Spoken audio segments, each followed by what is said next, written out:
Halo semuanya, kembali lagi di channel Farhan Mauladi. Di video kali ini kita akan membahas salah satu sejarah yang ada di ujung Jawa, perbatasan antara Jawa dan Sunda. Sebelum lanjut, kalian bisa klik tombol subscribe-nya agar video ini bisa memberikan manfaat dan juga hiburan kepada banyak orang. Sejarah terbentuknya Pelabuhan Merak, kilas balik dan sisi gelapnya. Pelabuhan Merak, yang terletak di ujung barat Provinsi Banten, Indonesia, memiliki sejarah yang kaya dan panjang. Namun, di balik keindahan pesisir dan kesuksesan ekonominya, terselip sisi gelap yang perlu diungkap. Awal terbentuknya Pelabuhan Merak. Sejarah Pelabuhan Merak dimulai pada era kolonial Belanda. Pada abad ke-19, Belanda membangun pelabuhan ini sebagai bagian dari jaringan transportasi maritimnya.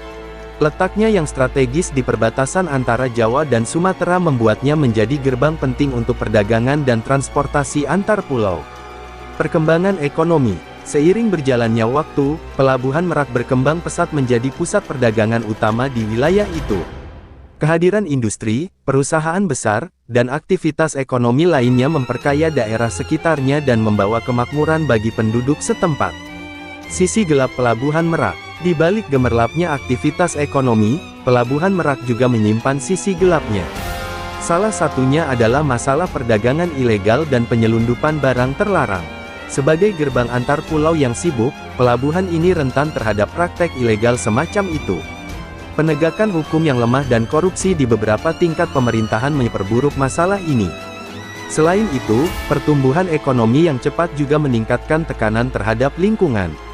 Limbah industri dan polusi laut mengancam ekosistem pesisir yang rentan. Sejarah Pelabuhan Merak mencerminkan kompleksitas perkembangan ekonomi dan sosial sebuah daerah. Meskipun menjadi lokomotif pertumbuhan ekonomi, perlu ada upaya serius untuk mengatasi sisi gelapnya, seperti perdagangan ilegal dan dampak lingkungan negatifnya, agar Pelabuhan Merak dapat terus berkontribusi positif bagi masyarakat dan lingkungannya. Seiring berjalannya waktu, Pelabuhan Merak terus mengalami perluasan dan modernisasi untuk memenuhi tuntutan perdagangan dan transportasi yang semakin meningkat. Hari ini, Pelabuhan Merak tetap menjadi titik penting dalam infrastruktur transportasi laut Indonesia, melayani ribuan penumpang dan kendaraan setiap hari. Salah satu tantangan besar yang dihadapi Pelabuhan Merak adalah upaya penyelundupan narkoba dan barang-barang terlarang lainnya. Karena volume lalu lintas yang tinggi, pelabuhan ini menjadi titik masuk potensial bagi para penyelundup yang ingin memanfaatkan jaringan perdagangan ilegal. Selain itu, Pelabuhan Merak juga terkenal sebagai tempat transit bagi para pengungsi dan korban perdagangan manusia yang berusaha menyeberang ke Pulau Jawa atau menuju negara lain. Hal ini dapat menyebabkan masalah kemanusiaan, termasuk eksploitasi dan kekerasan terhadap para korban. Terima kasih sudah menonton. Jangan lupa klik tombol like dan subscribe-nya agar memberikan manfaat dan juga ilmu baru bagi banyak